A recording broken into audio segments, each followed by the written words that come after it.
अंगीकार ज्याचा केला नारायणे, निंद्यतेही तेने बंदे केली.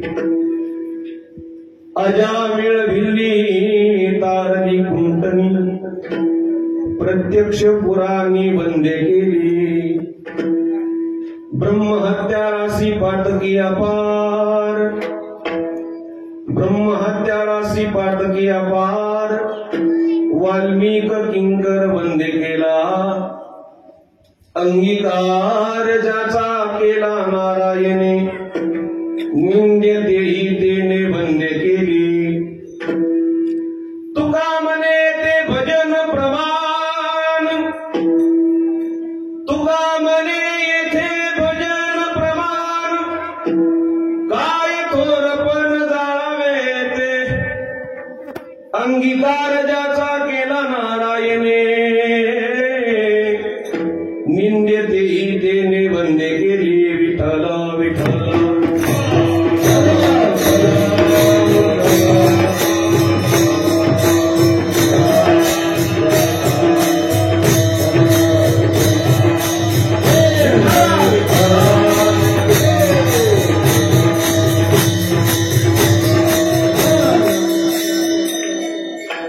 समचरण सरोजम सांद्रणीलांबुदाभं, जगननीतपाणि मंदनं मंदनानं.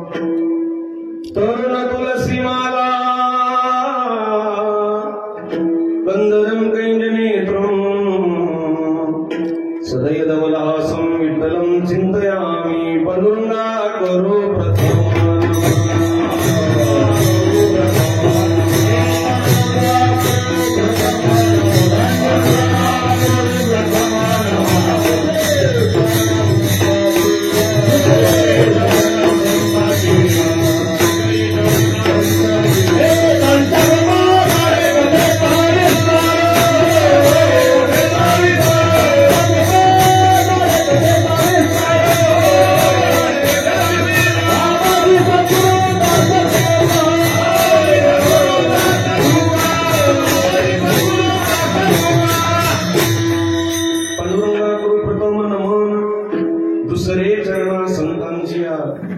त्यांच्या कृपादाने कथेचा विस्तारू. बाबाजी सद्गुरुदास तुका जन्मादेशेतून वयादितरतः चार्य सुविज्ञ स्वरा, तेने ब्रह्म हृदयादि कवये मुह्यन्ति यत्सूरयः. तेजो आरिमदां यथा विनिमयो, यत्र त्रिसर्गो मृषा. धाम्ना स्वेन सदा निरस्तकुहकम्, सत्यं परं धीमहि. अतुलितबलधामम् ऐमसेलावदेहम्, धनुजवनपुरुषानुज्ञानिनामाग्रगण्यम्. सकलगुणनिधानम् वानराणामधीशम्, रघुपति प्रियवक्तं वातजातं नमामि. नमो सद्गुरु तुकया ज्ञान दीपा, नमो सद्गुरु सच्चिदानंद रूपा, नमो सद्गुरु भक्त कल्याण मूर्ती, नमो सद्गुरु भास्करा पूर्ण कीर्ती. घ्यावी घ्यावी माझी सेवा,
होय सकल विद्यांचे अधिकरण तेची बंधू श्रीचरण श्री गुरूंचे ते नमस्कारून आता अंगीकार ज्याचा केला नारायणे अंगीकार ज्याचा केला नारायणे निंद्य तेही तेने वंद्य केली।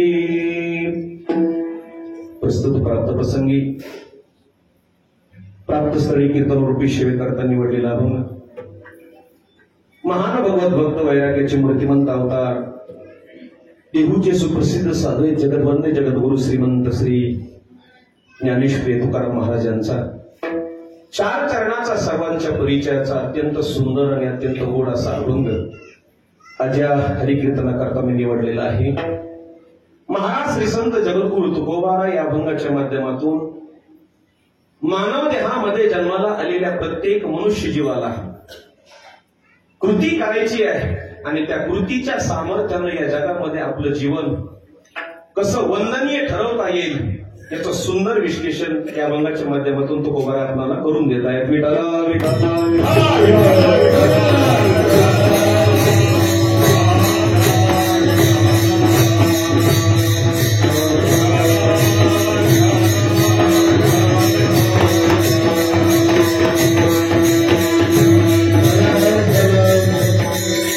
पहिली या अभंगावरती काहीच बोलण्यापूर्वी थोडासा परिहार देणं अत्यंत अगत्याचं आहे।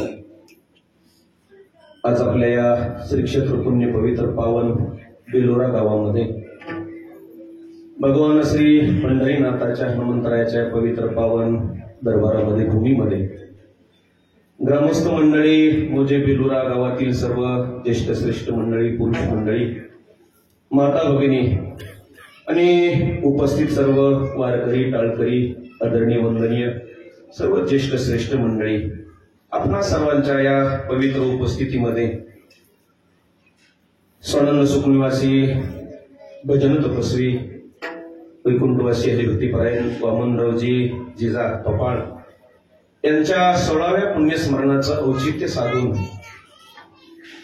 आणि संत सम्राट श्रीमंत श्री जगद्गुरु तुकोबारायाचा हा त्रिशतकोत्तर वैकुंठ गमन सोहळ्याचा हा चाललेला महोत्सव आणि या महोत्सवाचा औचित्य साधून आदरणीय आम्हा सर्वांवरती पुत्रवत प्रेम करणारं व्यक्तिमत्व हरिभक्तीपरायण आदरणीय लक्ष्मणरावजी अण्णा पपाळ आणि त्यांच्या सौभाग्यवती आदरणीय आईसाहेब सुमनबाई या दोघांनी आपल्या जीवनामध्ये जगद्गुरु तुकोबारायाची गाथ्याची अत्यंत निष्ठेने आणि श्रद्धेने सेवा केली आणि ती सेवा जगद्गुरु तुकोबारायाचा गाथा स्वतःच्या हाताने लिहून आपल्या जगद्गुरु तुकोबारायांचे 11वे वंशज खर तर आज ज्यांची ही सेवा होती आदरणीय वंदनीय आम्हा सर्वांचं श्रद्धास्थान आपल्या सर्व वारकरी मंडळीचं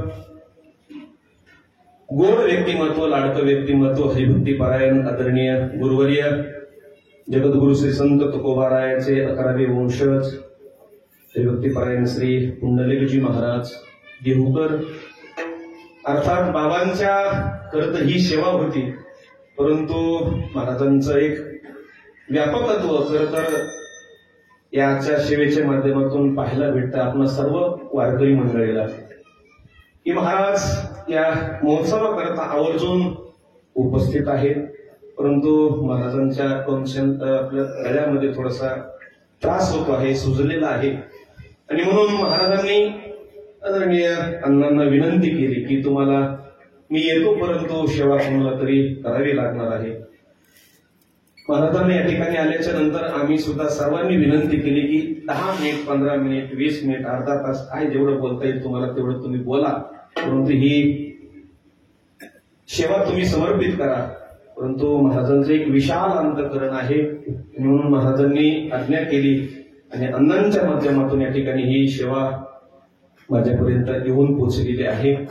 खरं तर अण्णांनी आणि त्यांच्या परिवाराने आपल्या जीवनामध्ये जगद्गुरु तुकोबाराय आणि तुकोबारायाची गाथ्याची केलेली सेवा आणि त्या सेवेचं प्रतीक त्या सेवेचं फळ म्हणजे आज उभी असलेली या मंडपामधील ही सगळी वारकरी समुदाय आमची सर्व आदरणीय वंदनीय महाराज मंडळी, आणि त्या निमित्तानं 2 दिवसाचा हा कीर्तन महोत्सव या ठिकाणी अण्णांच्या परिवाराने आणि अण्णांनी या ठिकाणी आयोजित केलेला आहे।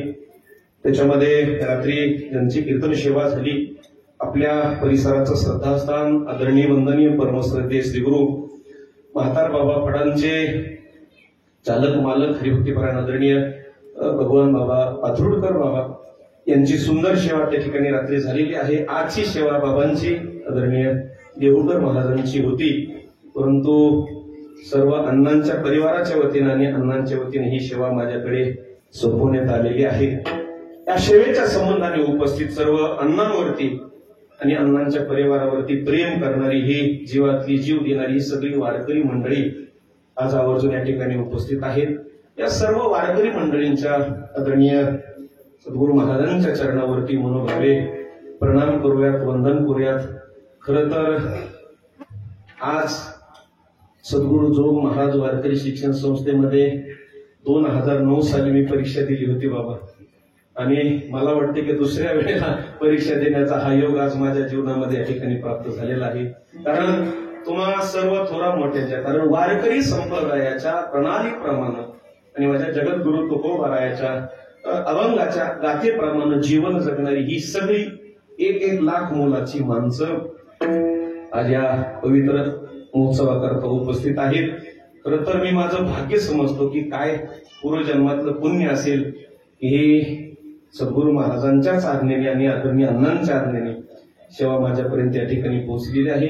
मी खरंच माझं परम भाग्य समजतो आणि आदरणीय महाराजांच्या चरणावरती, बाबांच्या चरणावरती, उपस्थित सर्व वारकरी मंडळीच्या चरणावरती मनोभावे प्रणाम करतो, नमस्कार करतो, वंदन करतो आणि एक अर्धा पाऊण तासभर सेवा परमात्म्याच्या चरणी समर्पित करण्याचा प्रयत्न करतो। विठ्ठला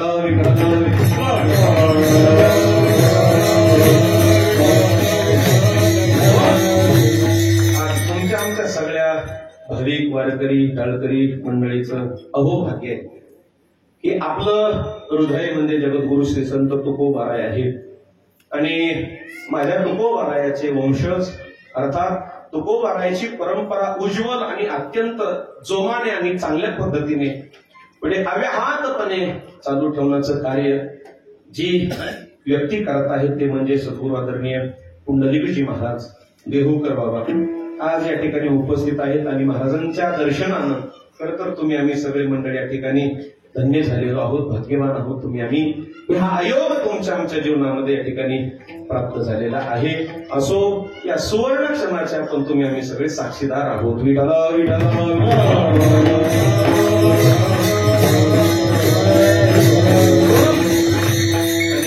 महाराजांनी हा प्रसाद दिला आणि महाराजांनी घालतानाच सांगितलं की शेवटच्या क्षणापर्यंत हा गळ्यामध्ये तुळशीचा हार तुमच्याकडे पाहिजे आणि तो हार काही तुम्ही काढू नका अशी महाराजांची इच्छा आहे। परंतु खरं सांगतो आदरणीय बाबाजी, माझी काही योग्यता नाही, माझी काही तेवढी पात्रता नाहीये की तुमच्यासारख्या मोठ्या व्यक्तींनी माझ्यावरती असं एवढं जीवापाड प्रेम करावं। परंतु सद्गुरूंची कृपा म्हणा, संतांची कृपा म्हणा आणि ज्या परंपरेमध्ये आम्ही सुद्धा जीवन जगण्याचा प्रयत्न करत आहोत ती म्हणजे कानसूरकर फड, आणि त्या कानसूरकर फडाच्या अंतर्गतच आम्ही सुद्धा या ठिकाणी सेवा जगद्गुरु तुकोबारायाची करण्याचा प्रयत्न करत आहोत आणि त्याच संबंधाने आदरणीय अण्णांनी माझ्याकडे दिलेली ही सेवा आहे आणि जसं जमेल तसं थोडक्या वेळेमध्ये आपण बोलण्याचा प्रयत्न करूया। विठ्ठला विठ्ठला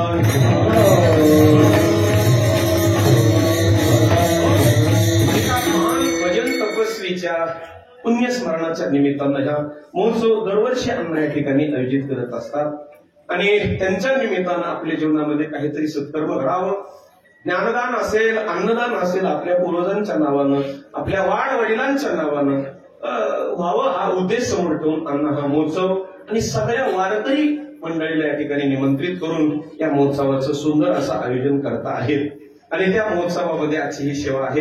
त्या सेवेकरता निवडलेला अभंग आहे माझ्या जगद्गुरु तुकोबारायाचा।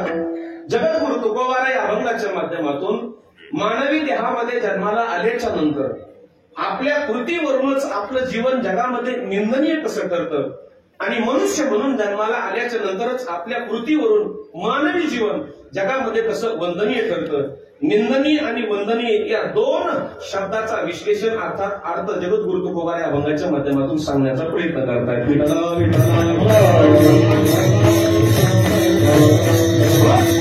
परकीय जगाच्या संबंधाने जर आपण विचार केला तर एक गोष्ट आपल्या प्रत्येकाच्या लक्षात येईल. या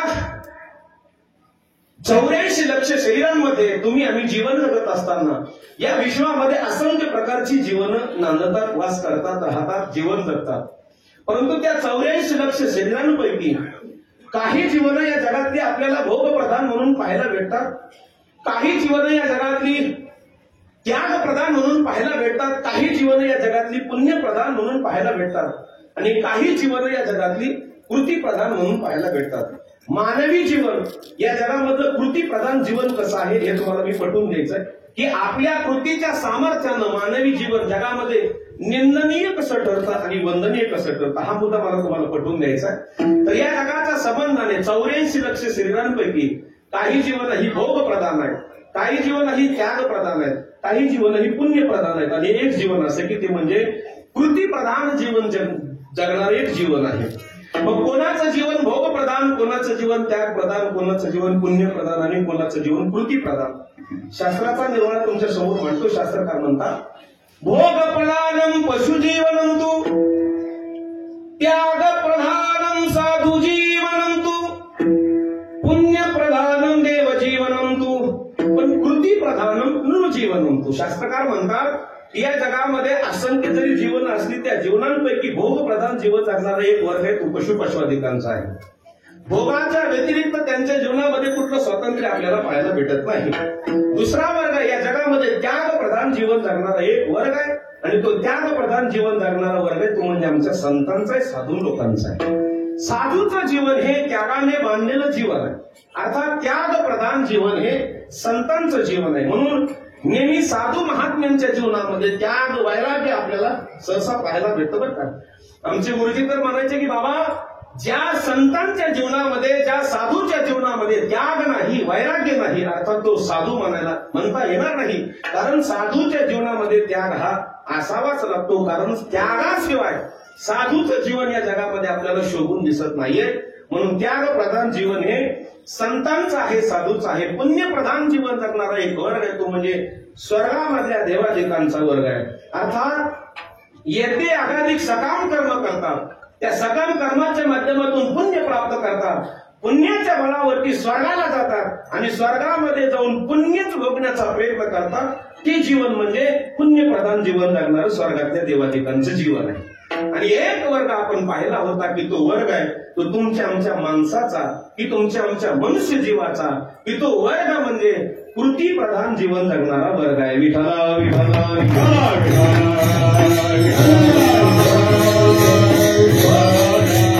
कृतीने बांधलेलं जीवन म्हणजे मानवी जीवन आहे.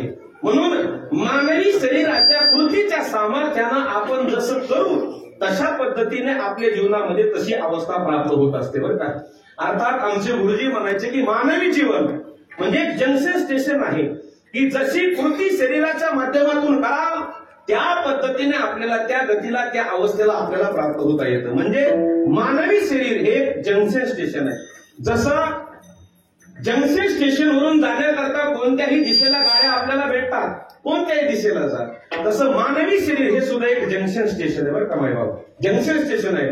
मग या मानवी शरीराच्या कृतीच्या सामर्थ्यानं या जंक्शन स्टेशनवरून आपल्याला पाहिजे त्या गतीला आपल्याला जाता येतं, पाहिजे त्या गतीला. मानवी शरीराच्या कृतीच्या सामर्थ्यानं आपण ठरवलं आपल्याला उत्तम गतीला जायचंय, जाऊ शकतो आपण.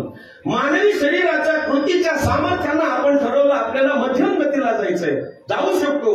आणि मानवी शरीराच्या कृतीच्या सामर्थ्यानं आपण ठरवलं अधम गतीला जायचंय, जाऊ शकतो. याला गीता उत्तर देते की गीताकार वर्णन करताना म्हणतात भगवान की ऊर्ध्वं गच्छन्ति सत्त्वस्तः मध्ये तिष्ठन्ति राजसा जगन्य गुणवृत्तिस्ता अधो गच्छन्ति तामसः. गीता वर्णन करताना म्हणते की ऊर्ध्व गतीला जायचंय, मध्यम गतीला जायचंय, अधम गतीला जायचंय. हा विचार या मानवी शरीराच्या कृतीच्या सामर्थ्याने करता येतो बरं का. विठ्ठला विठ्ठला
आपण ठरवू शकतो. मनुष्य देहायसा दीन साधालते साधे सिद्ध करोनी प्रबोध संत पार उतरले किंवा नरदेह निदान लागले हाती. उत्तम सार उत्तम गती. पुढचे शब्द लक्षात घ्या. देवची होईल मन तिथे होती तरी का चित्ती न धावे. जोवरी देह आहे तोवरी साधन. जोवरी देह आहे तोवरी साधन. करोनी आज्ञा सिद्ध करा. सिद्ध करा करोनी आज्ञा सिद्ध करा.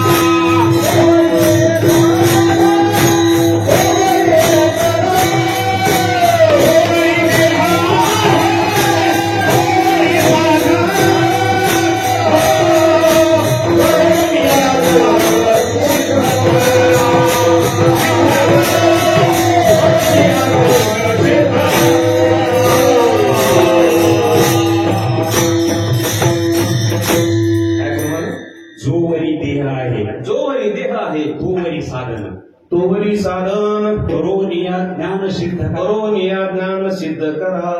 मायबाप, मानवी नरदेह जोपर्यंत आपल्याला मिळालाय तोपर्यंत आपल्या जीवनामध्ये ती सिद्धता ती अवस्था आपल्याला प्राप्त करून घ्यायची. म्हणून मानवी शरीर या कृतीत प्रधान शरीर आहे. मग त्या कृतीच्या सामर्थ्यानं जगामध्ये आपलं जीवन जगाला वंदनीय ठरवायचं आहे. जगामध्ये त्या कृतीच्या सामर्थ्यानं आपलं जीवन जगाला निंदनीय ठरवायचंय. याचा विचार मात्र मनुष्य देहामध्ये आल्याच्या नंतर आपल्याला प्रत्येकाला करायचा. मग कावो महाराज, आमचं जगामध्ये जीवन वंदनीय कधी ठरेल आणि जगामध्ये आमचं जीवन निंदनीय कधी ठरेल?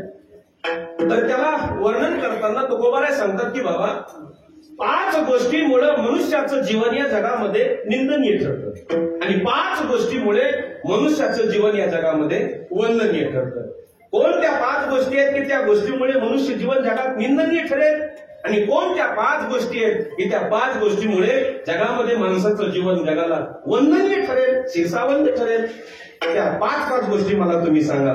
तर या 5 गोष्टी मी सांगणार आहे आणि बरोबर वेळेच्या आत मी तुम्हाला अभंगावरती येऊन कीर्तन सेवेला पूर्ण विराम देणार. कारण नंतर महाराज सुद्धा 10-15 मिनिट बोलणार आहेत. महाराजांना अशी विनंती केली आहे, महाराज सुद्धा बोलणार आहे की 10 मिनिट हो. कोणत्या 5 गोष्टी आहेत? तर मानवी जीवन 5 गोष्टीमुळे निंदनीय ठरतं. कोणत्या आहेत लक्षात घ्या. पहिली गोष्ट आहे, अहंकारामुळं मानवी जीवन या जगामध्ये निंदनीय ठरतं. दुसरी गोष्ट, मानवी जीवन जगामध्ये निंदनीय कधी ठरतं? तर आचारभ्रष्टतेमुळं मानवी जीवन या जगामध्ये निंदनीय ठरतं. तिसरी गोष्ट आहे, मानवी जीवन जगात निंदनीय कधी ठरतं? तर परमार्थामध्ये आपण आडवे आलो तर ते जीवन सुद्धा जगामध्ये निंदनीय ठरतं बरं का. चौथी गोष्ट आहे, मानवी जीवन निंदनीय कधी ठरतं? तर अंधकरण कपटी असेल, मायावी असेल तर ते जीवन सुद्धा जगामध्ये निंदनीय ठरतं. आणि 5वी गोष्ट आहे, परमार्थामध्ये येऊन आपलं जीवन जर त्या पंढरीनाथाच्या सुखापर्यंत नाही जाऊन पोहोचलं, कृष्ण सुखापर्यंत नाही जाऊन पोहोचलं, तर तुकोबाराय सांगतात की जीवन सुद्धा जगामध्ये निंदनीय बरं का. विठ्ठल विठ्ठल विठ्ठल.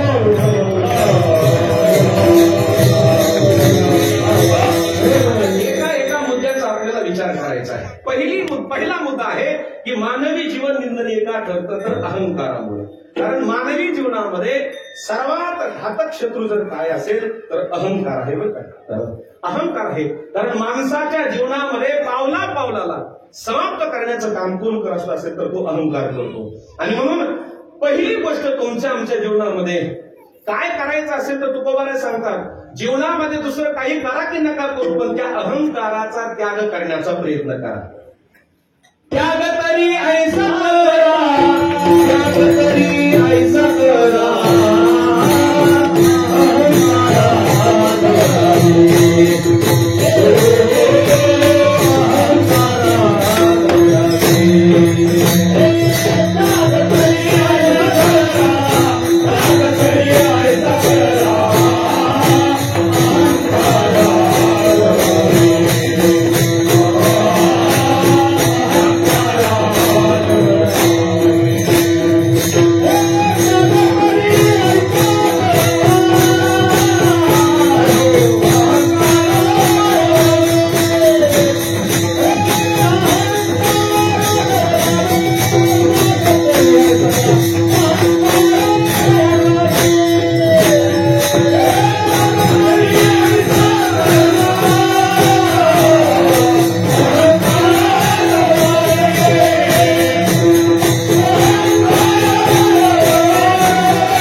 बरं का आपले उभे पुन्हा विषय म्हणून आज थोडस आपल्याला चाकोरीबद्दल चालायचं.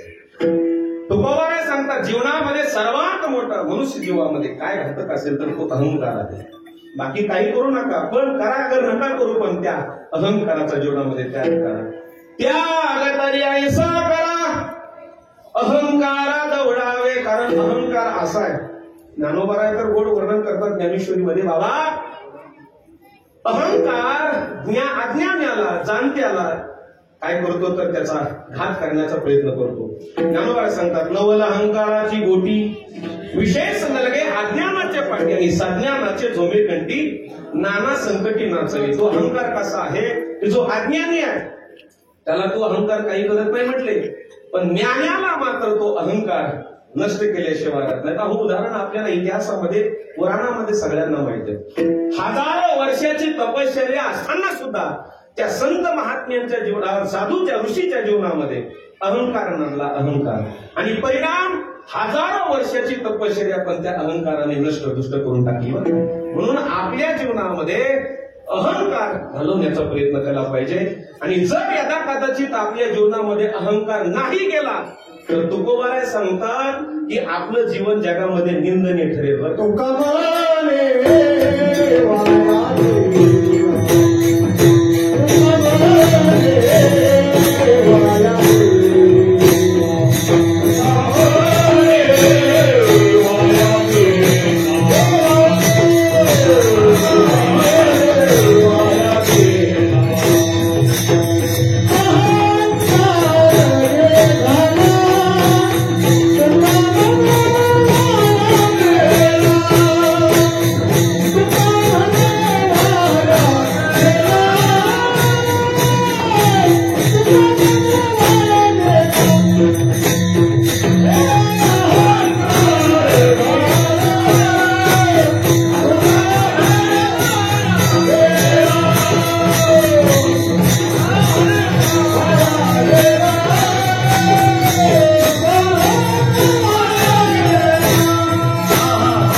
त्याचा परिणाम आपल्या जीवनामध्ये काय भोगावा लागतो. तर तुकोबाराय सांगतात बाबा अहंकारामुळं आपलं जीवन जगामध्ये निंदनीय ठरतं. अहंकारी माणसाला सहसा लोक विचारत नाही, पण कोणापुरतं बोलतील, पण तुकोबाराय सांगतात जर तुमच्याकडे अहंकार असेल तर नक्की तुमचं जीवन जगामध्ये निंदनीय ठरेल. तुकोबारायची प्रमाण तुकोबाराय सांगतात अहंकार तो नासा भेद अहंकार तो नासा भेद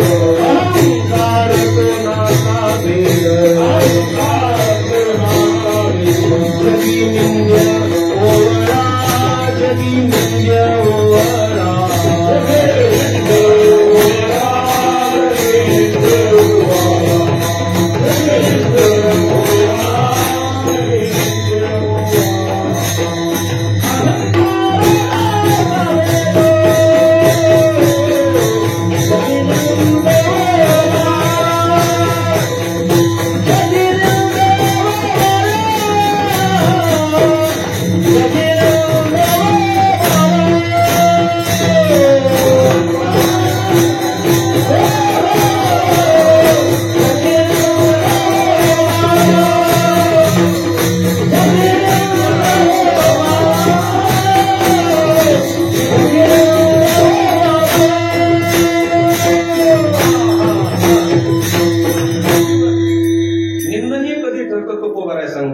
अहंकार.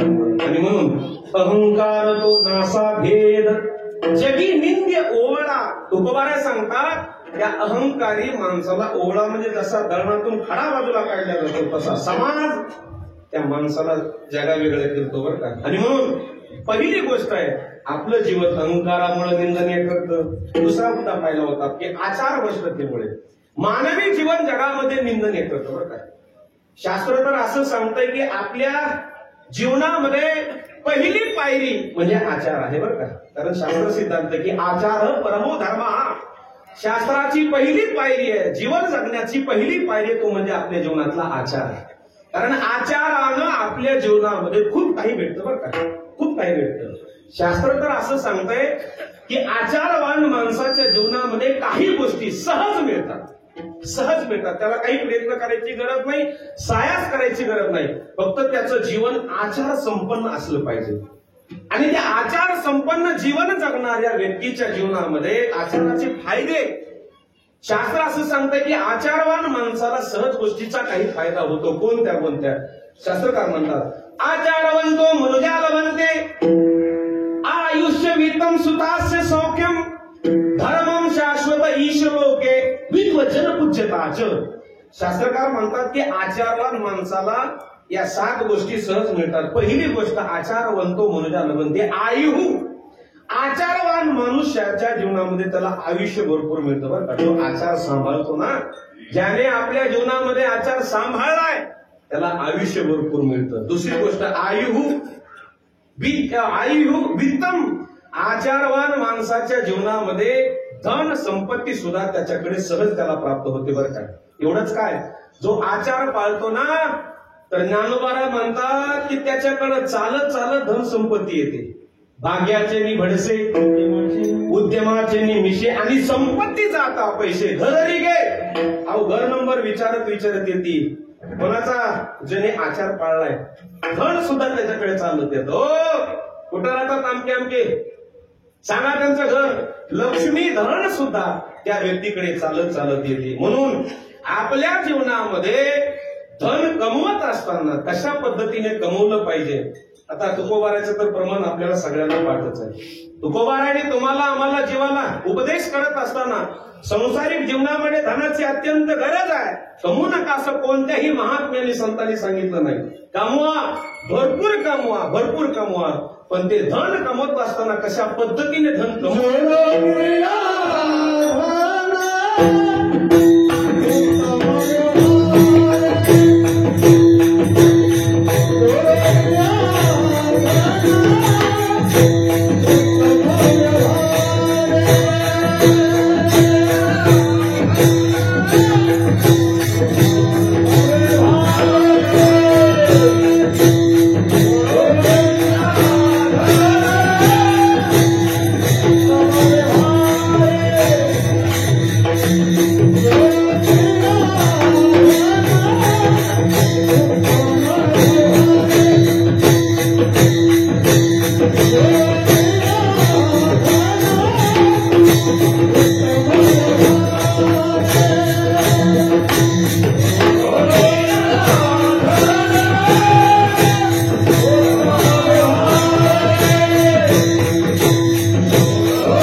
तुकोबारे सांगतात आपल्याला धन कमवायचंय, पण ते कसं असलं पाहिजे तर जोडून या धन उत्तम व्यवहारे उदास विचारे वेच करी. चांगल्या मार्गाने कमवलेलं धन असावं. का?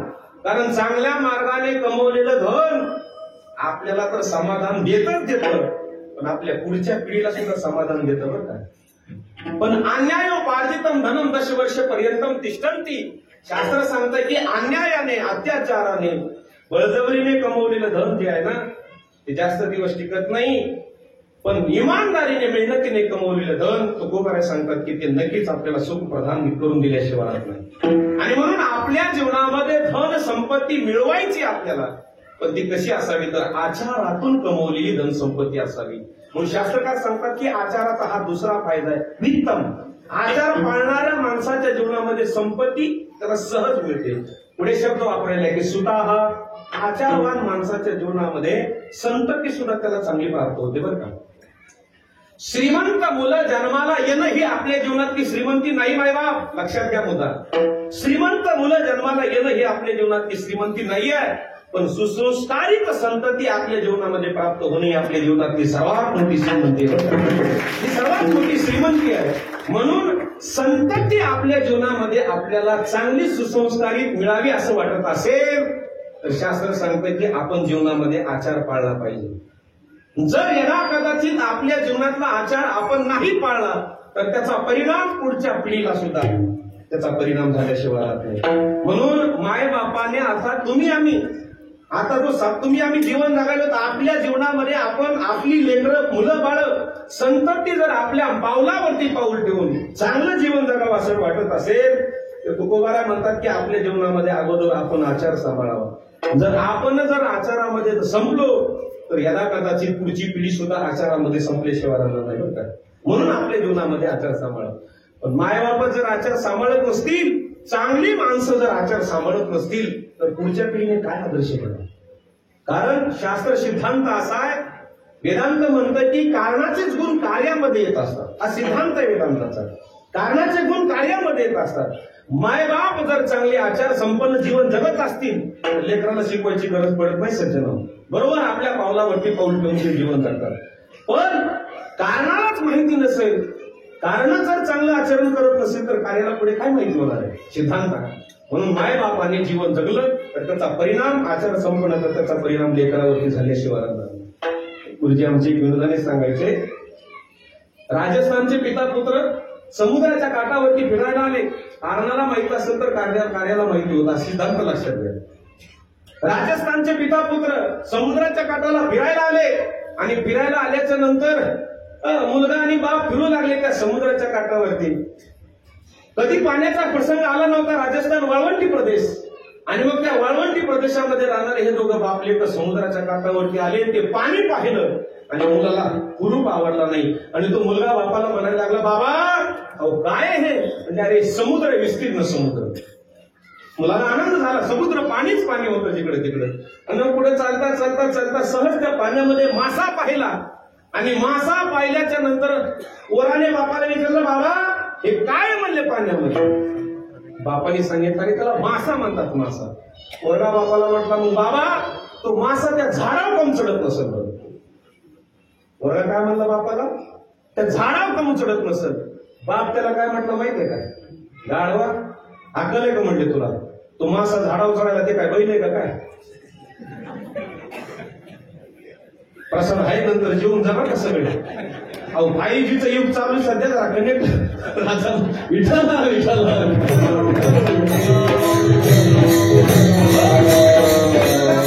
मासा झाडावर कम चढत ना. बाप काय म्हणला त्याला, तो झाडावर चढायला का बैल का, बैल तरी कुठे चढतो.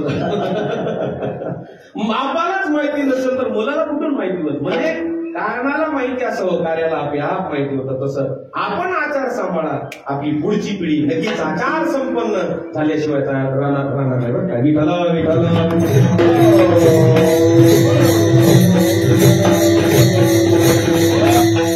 आचाराचा हा फायदा आहे. स्वतः दुसरी तिसरी गोष्ट आहे सौख्यम. आचार संपन्न जीवन जगणाऱ्या व्यक्तीच्या जीवनामध्ये सुख त्याला सहज प्राप्त होतं. धर्म पुण्य, धर्म म्हणजे पुण्य. आचार संपन्न वान जी व्यक्तीला पुण्य त्याच्या जीवनामध्ये सहज प्राप्त होतं. धर्मम ईश लोके, अर्थात आचार संपन्न जीवन जगणारा जो व्यक्ती आहे तो यदा कदाचित गेला तर इथून गेल्याच्या नंतर त्याला स्वर्गामध्ये सुद्धा चांगली गती प्राप्त होते. उत्तमची गती तो एक पावेल उत्तम भोगील जीवकाने, अर्थात ईश लोके. आणि पुढे शब्द वापरलेला की विद्वज्जन पूज्यताच. आचारवान मनुष्य जो आहे ना त्या आचारवान माणसाला विद्वानाच्या संगतीमध्ये बसायला जागा भेटते बरं का. ज्ञानाच्या संगतीमध्ये आचार संपन्न जीवन जगणाऱ्या व्यक्तीला जागा भेटते. आचारवान माणूस असेल ना तर चांगल्या संतांच्या, साधूच्या आणि अशा वारकऱ्याच्या मेळ्यामध्ये आपल्याला बसायला भेटते बरं का. हो पाटील इकडे इकडे तिकडे नका बसू, मध्ये इथे या माझ्याजवळ. मांडीला मांडी लावून बसा. कशाचा परिणाम? तर तो एकमेव आचाराचा फायदा आहे. आणि जर आपण जीवनामध्ये आचार नाही पाळला तर तुकोबाराय म्हणतात की जीवन आपलं निंदनीय आहे. न करिता नरा निंदिता ते, न करिता नरा निंदिता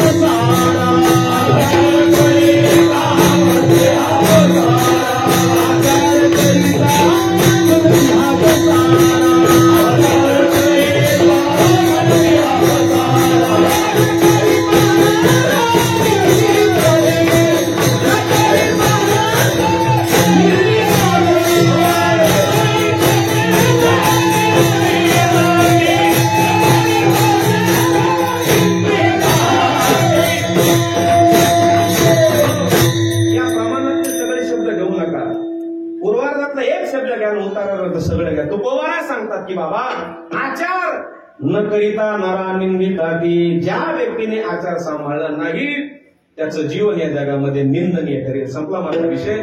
पहिली गोष्ट अहंकारामुळे, आचार भ्रष्टतेमुळे. तिसरी गोष्ट आहे की परमार्थामध्ये आपण आडवे आलो तर ते जीवन सुद्धा जगामध्ये निंदनीय ठरतं बरं का. म्हणून आपल्या जीवनामध्ये आपल्याला परमार्थ करता आला तर करा, लक्षात घ्या. पण एखाद्याच्या परमार्थामध्ये पाय घालण्याचा प्रयत्न करू नका. जातली अभय नरकाजानी, जातली अभय नरकाजानी,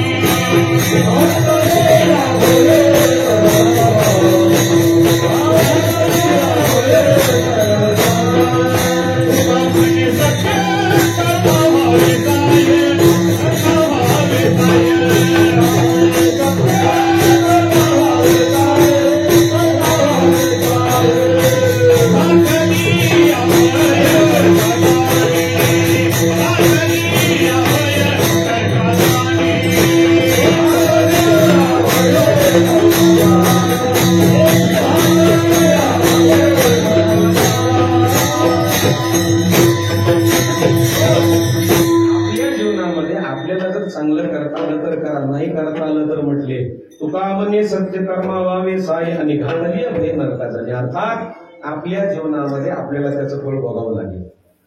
म्हणून तर तुकोबाराय म्हणतात ना की द्रव्य जीवनियात आढावे तीर्थास. अरे आपल्याला जर नसेल जमत यात्रेला जायला, अरे बाबा तू चाललास हे घे माझ्याकडून 10 रुपये, हे घे माझ्याकडून 50, 100, 1000, जा बाबा यात्रा कर सुखाने आनंदाने.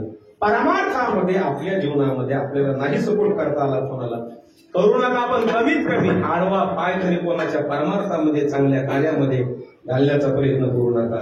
आणि जर यदा कदाचित आपण त्यांच्या परमार्थामध्ये आडवे आलो तर ते जीवन आपल्या जगामध्ये निंदनीय ठरेल बरं का. कोणाकोणाचं परमार्थामध्ये आडवं आल्याच्या नंतर जीवन निंदनीय ठरलं आपल्याला सगळ्यांना प्रमाणात पाठ आहे. प्रल्हादे जनक विभीषणे बंधू, राज्यमाता निंदो भरते गेली. प्रल्हादाच्या परमार्थामध्ये बाप आडवा आला. प्रल्हाद दैत्य कुळामध्ये जन्माला येऊन वंदनीय ठरला, पण हिरण्यकशिपू जगामध्ये निंदनीय ठरला. रावण सगळा भाऊ विभीषणाच्या आडवा आला परमार्थामध्ये. परिणाम विभीषण राक्षस असून सुद्धा जगाला श्रेष्ठ ठरला आणि रावण मात्र निंदनीय ठरला. परमार्थामध्ये सगळी आई आडवी आली भरताच्या. कैकेयी महाराज भरत वंदनीय ठरला, पण आज कैकेयीला नाव सुद्धा कोणी जगामध्ये ठेवायला तयार नाही. एवढं जीवन निंदनीय ठरलं जातं. कशामुळं? तर आपण परमार्थात आडवे आलो तर. म्हणून तुकोबाराय सांगतात की बाबा आपल्या जीवनामध्ये परमार्थाला आडवं येण्याचा प्रयत्न करू नका. जर आला तर ते जीवन निंदनीय ठरेल. चौथा मुद्दा आहे की अंतःकरण कपटी असेल, मायावी असेल तर ते जीवन सुद्धा जगात निंदनीय ठरेल. ऐका बरं का. म्हणजे अंतःकरणामध्ये जर कपट असेल, माया असेल, अर्थात तुमच्या भाषेत सांगू का आतल्या गाठीचं असेल तर त्याच सुद्धा जीवन जगात निंदनीय ठरतं बरं का. कारण आतल्या गाठीचे माणसं लवकर ओळखूच येत नाही, लवकर ओळखूच येत नाही. महिंदमुखीचा कोवळा बोलायला मात्र एकदम जबरदस्त तोंडावरती. काय बोलणार महाराज वाह तोंडावर बोलला. काय गोड कीर्तन झालं आणि काय सुंदर कीर्तन झालं. मी थोडा तिथून पुढे जाऊ द्या नालायक. याला माहिती म्हणायचं तर तुका म्हणे महिन देपोनी पुढे आदराच्या पुढे सोंगत आले. आदराचं सोंग धावतो पुढे समोर, पण अंतकरणामध्ये भलतच कार असतात त्याच्यात चालतं बरं का. म्हणून अशी माणसं लवकर ओळखूच येत नाही. आतल्या गाठीची माणसं लवकर ओळखूच येत नाहीत. वरून दिसतात गोड, पण आतमध्ये त्यांच्या भलतच कारस्थान असतं बरं का. आमचे सर गुरु वैद्य बाबा एक गोष्ट आता सांगायचं की आतल्या गाठीचा माणूस लवकर ओळखूच येत नाही. मुलीचं लग्न झालं माझी आणि मुलगी नांदायला आली, आणि मग नांदायला आल्याच्या नंतर पहिलाच सण संक्रांतीचा आला. सासूला वाटलं पहिल्यांदाच आली मुलगी नांदायला, आणि तिला काही परिचय नाही म्हटले परिसर पाजाऱ्यांचा गावातल्या कोणाचा.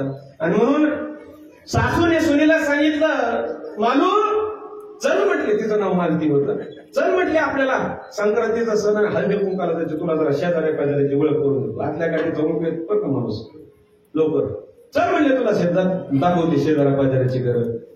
आणि मग ती मालू म्हटली, आत्या येते मी, पण मला तुमच्या लग्नाचा शालू द्या ना घालायला. कारण त्या सासूचा शालू एवढा भारीचा होता, त्याला सोन्याची जरी मडवलेली होती बरं का, सोन्याची जरी होती, एवढा सुंदर शालू होता सासूच्या लग्नातला. कपाटात तिने बघितला होता, म्हणून ती म्हटली, आत्या मी येते, पण मला ना तुमचा शालू द्या ना घालायला. आता पहिल्यांदा सोनानी मागितलंय, नाही कसं मला बरं घाल म्हटली, घातला वा तिने शालू. आणि मग निघाल्या सासू सोना हळदी कुंकाला. पहिल्या घरी गेल्या, त्या घर मालकीने आल्या आल्या स्वागत केलं, या म्हणले बसा बसा बसा. खुर्ची दिली बसायला सासूला, बसा म्हणले खुर्चीवर. सासू म्हटली, हा मी नाही म्हटली, आमची मालू बसल त्या खुर्चीवर. बसले मालू. अरे तिला काय माहिती, सासू बस म्हणजे बसली त्या खुर्चीवर. पुन्हा दुसऱ्या घरच्या घर मालकीने स्वागत केलं, या म्हटले बसा बसा बसा म्हणले खुर्चीवर.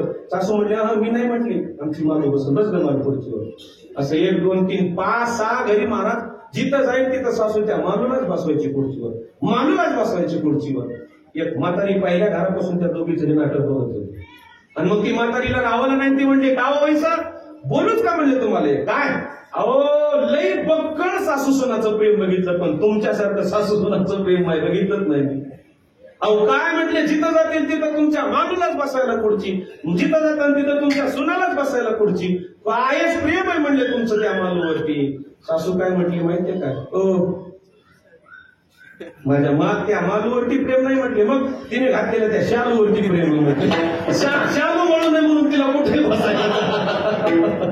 याला म्हणायचं आतल्या लवकर ओळखूच येत नाही. विठाला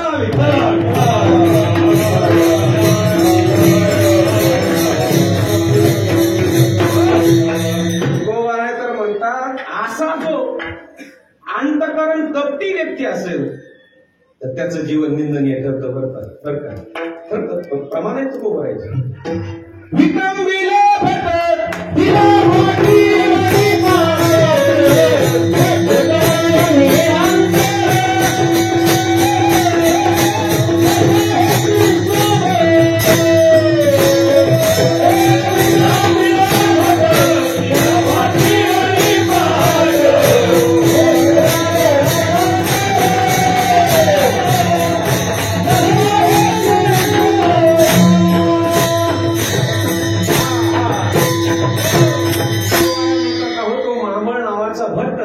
ब्राह्मणाचा वेश घेऊन आला होता. गळ्यामध्ये जानू आहे, हातामध्ये पंचांग आहे, धोतर नेसलेलं आहे, अगदी हुबेहूब. पण अंतकरण कसं होतं त्याचं, कपटी होतं, मारण्याकरता आला होता देवाला. अंतरी भावना वेगळा,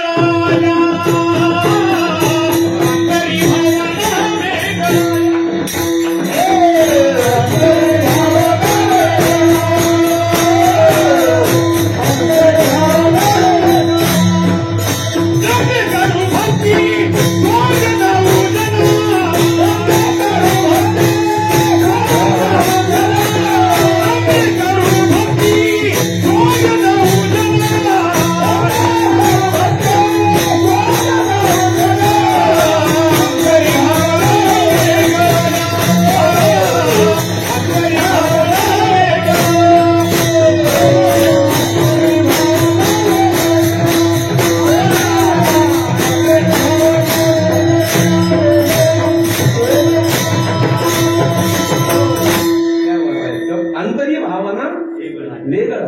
कपटी करू भक्ती गंभे करू भक्ती सोंग राहू जना. आणि अंतरी भावना वेगळीची मायबा असं जर आपलं जीवन असेल तर ते जीवन जगामध्ये निंदनीय ठरेल. संपला माझा शेवटचा मुद्दा सांगायचा ना, आपण पटकन यायचा आहे. तुकोबारा म्हणतात 5वा मुद्दा आहे की ते जीवन जगामध्ये निंदनीय करतो. कोणतं? तर परमार्थामध्ये येऊन रात्रंदिवस परमार्थ करून आपलं जीवन जर त्या परमात्म्यापर्यंत जाऊन नाही पोहोचलं ना, आपलं जीवन परमार्थ करून भक्ती करून जर त्या परमात्म्याच्या पदापर्यंत नाही जाऊन पोहोचलं ना, तुकोबारा म्हणतात ते जीवन सुद्धा आपलं निंदनीय. बरं का? निंदनीय. कारण आपण परमार्थ करतोय, पण आपला परमार्थ कसा असावा? तर मायबाप आपला परमार्थ कसा असावा? तर तो परमार्थ अंतःकरण हृदयाचा असावा, अंतःकरणाचा असावा. वरवरचा परमार्थ कामाचा नाही. तर आज परमार्थ कमी आहे का हो? किती परमार्थ चालू? अहो एवढा परमार्थ वाढला. माणसं म्हणतात की परमार्थ कमी नाही, परमार्थ कमी नाही झाला. ना एवढा वाढला परमार्थ, एवढा वाढला. अहो कुठल्याही तीर्थक्षेत्रामध्ये जा तुम्ही, पाऊल टाकायला जागा नाही. पाऊल टाकायला जागा नाही. एवढी तुफान गर्दी, एवढी तुफान गर्दी. किती गर्दी? अहो काय सांगू तुम्हाला, कुत्र्याला जर शेपूट हलवायचं ठरलं तर आडवं नाही तर उभंच हलवावं लागायचं. एवढी गर्दी तीर्थक्षेत्रामध्ये आता, एवढी गर्दी. परमार्थ वाढला, पण तो परमार्थ नुसता वाढला महाराज देखाव्याचा, पण अंतःकरणाच्या दृष्टीने जर विचार केला तर आपल्या जीवनामध्ये त्या परमात्म्याने काय बदल झाला याचा विचार करणं गरज आहे. याचा विचार करणं गरज आहे. आणि म्हणून नुसता परमार्थ रात्रंदिवस गाता, कीर्तन, कथा, नामस्मरण काय काय चालू, आपलं सगळं चालू आहे, पण त्याचा परिणाम आपल्या जीवनामध्ये काय झाला की आपणच आपल्या अंतःकरणाला विचारणं गरजेचं आहे. बरं का? आणि जर आपण परमार्थामध्ये येऊन परमार्थ आपला जर त्या परमात्मा पदापर्यंत नाही जाऊन पोचला तर तुकोबारा सांगतात ते जीवन सुद्धा आपलं निंदनीय आहे. ते जीवन सुद्धा निंदनीय. काय गोड शब्द तुकोबाराचे.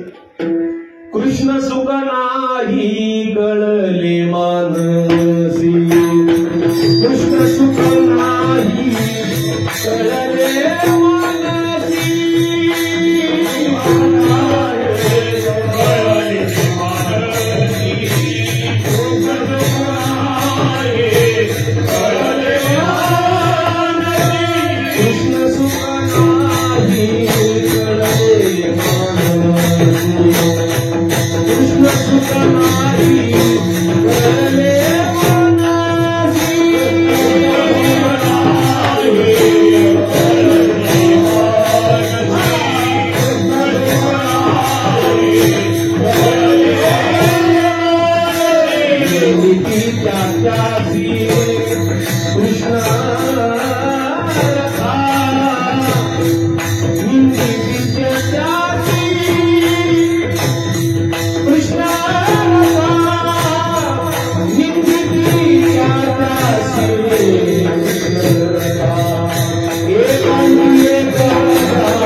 कृष्ण सुख नाही कळले मानसी, निंदी त्यासी कृष्ण रता, निंदी त्यासी कृष्ण रथा, एकांती एकल्या एकाच सुखाच्या. तुकोबारा म्हणतो दोळणीच्या माध्यमातून की बाबा आम्हाला त्या परमात्म्याचं कृष्ण सुख नाही मिळालं ना, हे लोक आमची निंदा करतील, हे लोक आम्हाला नाव ठेवतील की दंबे करू भक्ती, अरे नुसता कदंबाचा परमार्थ करताय. म्हणून देवाला तुकोबाराच्या माध्यमातून त्या डोळ्यांनी विनंती करतात की देवा आम्हाला ही लोक नावं ठेवतायत, कारण का तर अजून परमात्म्याचं सुख आम्हाला प्राप्त झालं नाही. म्हणून ते जीवन जगामध्ये निंदनीय आहे की जे परमात्म्याच्या सुखाला जाऊन नाही पोहोचलं. आणि म्हणून तुकोबारा सांगतात की बाबा आपलं जीवन जर परमात्म्यापर्यंत जाऊन पोहोचावं असं वाटत असेल तर एक काम करा, काय की त्या परमात्म्याचा स्वीकार करा.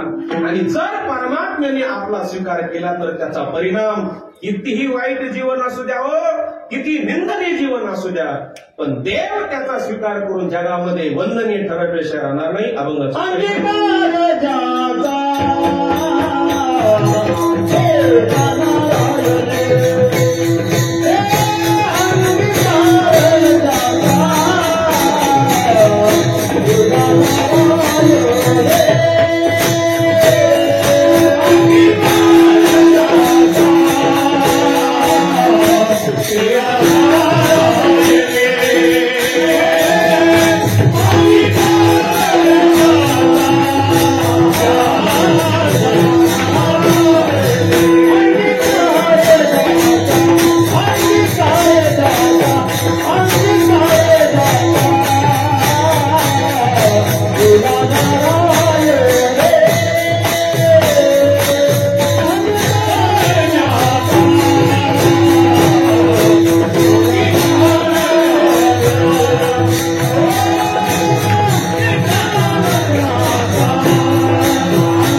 अभंगाच्या पहिल्या चरणापर्यंत आपण आलो. वेळ माझा संपलाय, मला थांबायचं या ठिकाणी. श्री महाराजजी सुद्धा थोडस बोलणार आहेत आपल्या समोर आशीर्वाद प्रवचन, आणि म्हणून एकदा संप्रदायाच्या नियमाप्रमाणे भजन घेऊ आणि एका मिनिटामध्ये शिवेला पूर्ण विराम. विडोबाल कुमारी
अंगीकार ज्याचा केला नारायणे, निंदितेही तिने वंदे केली. पण हाच निंदनीय जीवन पण जगामध्ये वंदनीय ठरलं, देवाने स्वीकार केला. परिणाम उदाहरण द्या. महाराजांनी पुढे सगळे उदाहरण दिले. कोणाकोणाचं जीवन निंदनीय होतं, भगवान परमात्म्याने स्वीकार केला. परिणाम जीवन जगामध्ये वंदनीय ठरलं. अजामेळ मिल्ली तारली कुंटनी प्रत्यक्ष पुराणी वंदे केली. आजामेळाचं चरित्र सगळ्यांना माहिती आहे. निंदनीय जीवन होतं, किती वाईट जीवन होतं, पण देवाने स्वीकार केला. परिणाम अजामेळ श्रेष्ठ ठरला. तारली कुंटनी भिल्ली शबरी माता, किती जीवन वाईट होतं, पण त्या शबरीचा देवाने स्वीकार केला. परिणाम शबरीला श्रेष्ठ ठरवलं.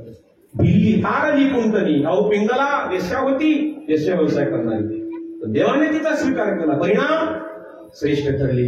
एवढंच नाही, तुकोबाने सांगतात ब्रह्महत्या राशी पातकी अपार वाल्मिक किंकर वंदे केला. किती ब्रह्महत्या केल्या होत्या वाल्मिकींनी? अहो हजारो लाखो एवढ्या ब्रह्महत्या केल्या होत्या, पण देवाने त्यांचा स्वीकार केला. परिणाम वाल्मिक किंकर वंदे झाला. वंदे ठरले, वंदनीय ठरले वाल्मिकीजी. कशाचा परिणाम? तर त्याचं एकमेव कारण आहे, तुकोबाने सांगतात ते केवळ आणि केवळ परमात्म्याच्या संगतीमध्ये, अर्थात परमात्म्याच्या स्वीकाराने. एवढंच नाही तर आमच्या जीवनामध्ये ते जीवन तुम्हाला आम्हाला श्रेष्ठ ठरावं असं वाटत असेल तर त्याचं एक कारण आहे, ते म्हणजे तुकोबाने सांगतात तुका म्हणे येते भजन प्रमाण काय तोरपण जावे येते. खरं तर हे शेवटचं जे वाक्य तुकोबारायचं, तुका म्हणे येते भजन प्रमाण. मला हा अभंग सुचला त्याचं कारणच आहे की ज्यांनी आपल्या जीवनामध्ये भजनाशिवाय दुसरं काहीच केलं नाही. रात्रंदिवस फक्त तुकोबाराय, ज्ञानोबाराय आणि संतांचं भजन, परमात्म्याची भक्ती, भजनाशिवाय आपल्या जीवनामध्ये ज्यांनी काहीच केलं नाही. भजन तपस्वी वैकुंठवासी आदरणीय वामनरावजी जिजा आणि त्यांचीच परंपरा पुढे आमचे आदरणीय लक्ष्मणांना अत्यंत आखीव रेखीव अगदी त्याच त्या आपल्या वाडवडिलांच्या तत्वानुसार आपलं जीवन ज्यांनी भजनामध्ये अखंड समर्पित केलं. खरं तर मी अण्णांना कोटी कोटी धन्यवाद देणार आहे. आणि भजनानेच खरं तर अण्णावरती कृपा केली बरं का. मागच्या काळामध्ये तुम्हाला माहिती आहे सगळ्यांना 2 वर्षामध्ये कोरोनाचा काळ आला आणि त्या कोरोनाच्या काळामध्ये अगदी अण्णांनी सांगितलेला अनुभव त्यांचा स्वतः की महाराज अगदी शेवटच्या स्टेपला होतो मी, शेवटच्या स्टेपला, पण मनामध्ये विचार केला होता जे होईल ते होईल.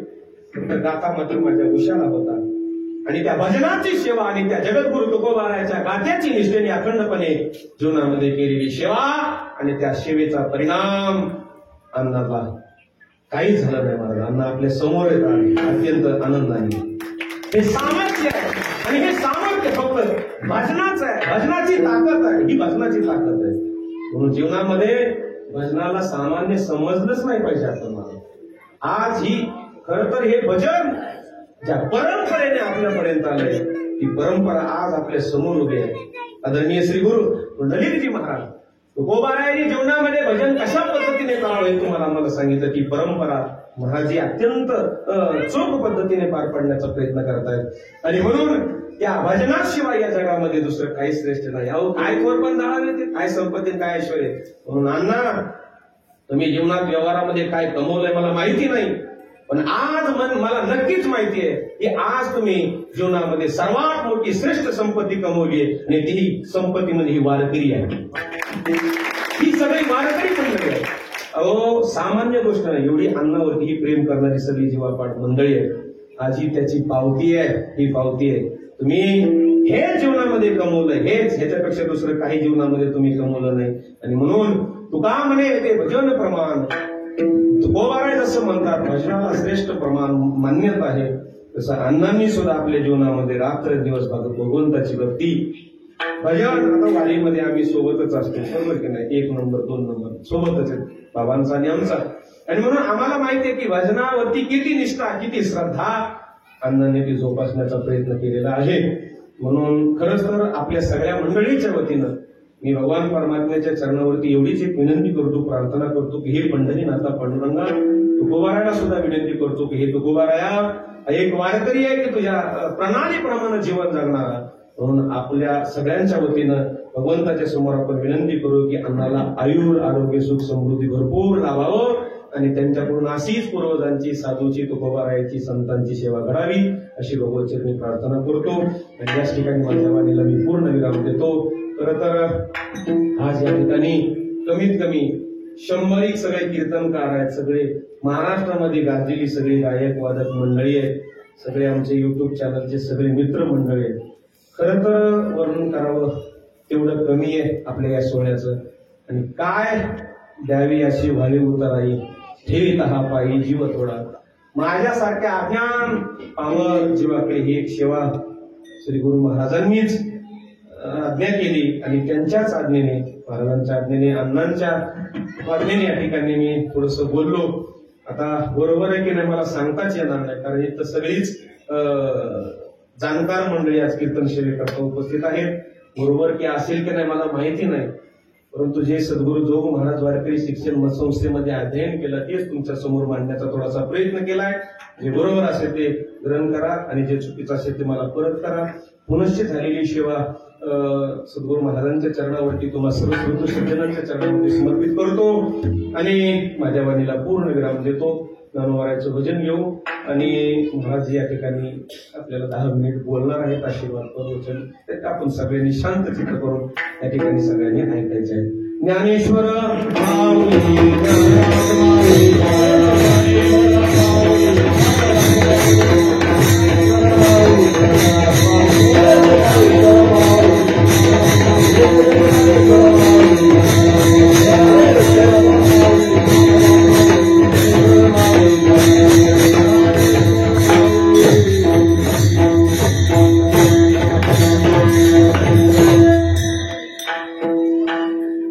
सांगा